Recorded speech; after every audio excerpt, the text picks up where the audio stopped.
എല്ലാ മാന്യ പ്രേക്ഷകർക്കും സിംപ്ലി ക്രിയേറ്റീവ് ദേവി മുരളി ചാനലിലേക്ക് സ്വാഗതം. ഈ ചാനൽ ഇതുവരെ സബ്സ്ക്രൈബ് ചെയ്തിട്ടില്ലാത്തവർ ദയവായി സബ്സ്ക്രൈബ് ചെയ്യണേ. ഞങ്ങളിടുന്ന വീഡിയോസിൻ്റെ നോട്ടിഫിക്കേഷൻ അപ്പോൾ തന്നെ നിങ്ങൾക്ക് ലഭിക്കുന്നതിന് വേണ്ടി സബ്സ്ക്രൈബ് ബട്ടണിൽ ക്ലിക്ക് ചെയ്തതിന് ശേഷം ബെല്ലൈക്കൺ പ്രസ് ചെയ്യുക. വീഡിയോ കണ്ടതിന് ശേഷം ലൈക്കും കമൻറ്റും നൽകി ഷെയർ ചെയ്യുക. Hello my dear friends, welcome back to my YouTube channel. നിങ്ങൾ ആദ്യമായിട്ടാണ് ഈ ചാനൽ കാണുന്നതെങ്കിൽ സബ്സ്ക്രൈബ് ചെയ്യാൻ മറക്കല്ലേ.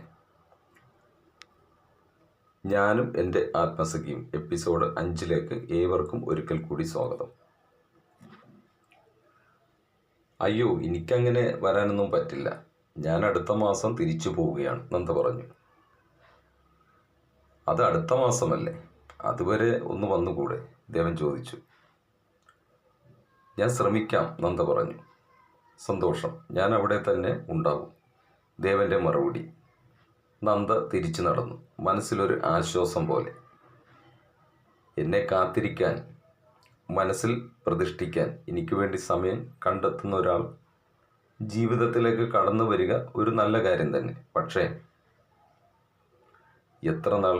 മനുവേട്ടൻ അറിഞ്ഞാലോ? ആകെ പ്രശ്നമാകും. അച്ഛൻ അറിയുമോ? മനസ്സിലാകെ കൺഫ്യൂഷനായി. ഞാൻ എങ്ങും പോകുന്നില്ല, നന്ദ തന്നെ അതിനൊരു മറുപടിയും കണ്ടെത്തി. വെറുതെ എന്തിനാവശ്യമില്ലാത്ത പ്രശ്നങ്ങളിൽ ചെന്ന് ചാടണം? അങ്ങനെ ആലോചിച്ചു നന്ദ വീട്ടിലെത്തിച്ചേർന്നു. വീട്ടിലെത്തിയ നന്ദ സ്വന്തം മുറിയിലേക്ക് പോയി. അവിടെ അഴിച്ചു വെച്ചിരുന്ന ചിലങ്കകളെടുത്ത് മുഖത്തോട് ചേർത്ത് വെച്ചു. എന്നോ മറന്നുപോയ നാദം ഇന്നെൻ്റെ ജീവൻ്റെ താളം പോലെ. ഈ ചിലങ്കകളെ ഞാൻ എത്രമാത്രം സ്നേഹിച്ചിരുന്നു. പതുക്കെ ചിലങ്കകൾ കാലിലണിഞ്ഞ് നൃത്തം ചെയ്യാൻ തുടങ്ങി. ആനന്ദ നൃത്തം. എന്തോ സന്തോഷം കൈവന്നതുപോലെ. വിവാഹ ജീവിതം നഷ്ടപ്പെടുത്തിയ നൃത്തം, സംഗീതമെല്ലാം വീണ്ടും എത്തിച്ചേർന്നതുപോലെ.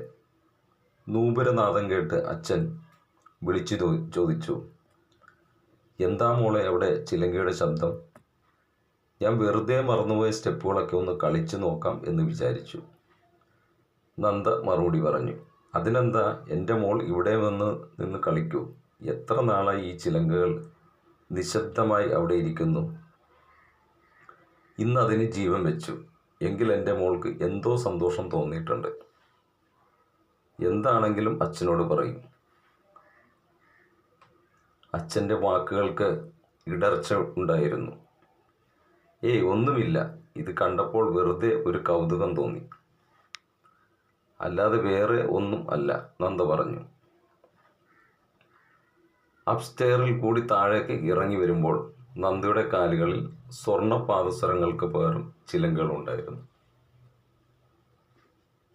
എപ്പിസോഡ് 5 ഇവിടെ സമാപിക്കുകയാണ്. എവരി സൺഡേ 7 PM കാത്തിരിക്കുക, തുടരും.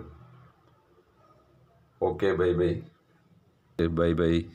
അപ്പോൾ തന്നെ നിങ്ങൾക്ക് ലഭിക്കുന്നതിന് വേണ്ടി സബ്സ്ക്രൈബ് ബട്ടണിൽ ക്ലിക്ക് ചെയ്തതിന് ശേഷം ബെല്ലൈക്കൺ പ്രസ് ചെയ്യുക. വീഡിയോ കണ്ടതിന് ശേഷം ലൈക്കും കമൻറ്റും നൽകി ഷെയർ ചെയ്യണം.